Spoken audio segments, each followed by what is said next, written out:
حدیث نمبر ہے 482۔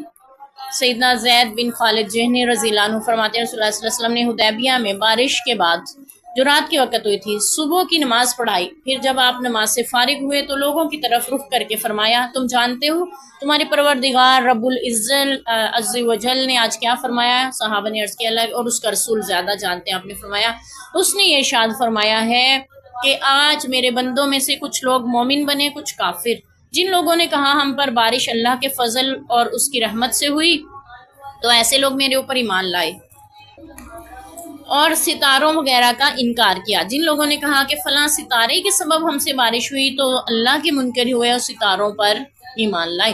یعنی جو لوگ ستاروں کی پوجا کرتے ہیں وہ یہ عقیدہ رکھتے ہیں کہ فلاں ستارے کی وجہ سے بارش ہوتی ہے، یا جو لوگ بتوں کی پوجا کرتے ہیں فلاں دیوی جو ہے وہ ہم پہ بارش برساتی ہے، فلاں رزق پہنچاتی ہے، تو یوں کے عقیدے رکھتے ہیں۔ تو جو لوگ یہ کہتے ہیں کہ فلاں کی وجہ سے بارش ہوئی ہے، فلاں چیز کی وجہ سے ہوئی ہے، تو ان کا عقیدہ اس پہ ہے، اللہ پہ نہیں۔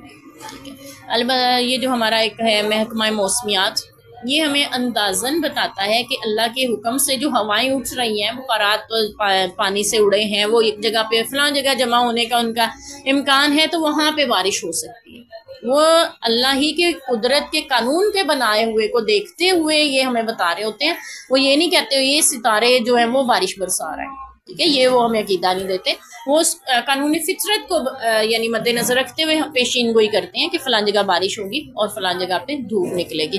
یہ اس کو ہم عقیدے سے وہ نہیں کر سکتے متعلق۔ ٹھیک ہے، تو ہمیں یعنی یہ عقیدہ اپنا درست رکھنا ہے۔ بارش جب بھی ہوتی ہے اللہ کے حکم سے ہوتی ہے، اور کسی اور کو اختیار حاصل نہیں ہے کہ وہ کسی جگہ بارش برسا سکے یا کسی جگہ سے بارش کو روک سکے۔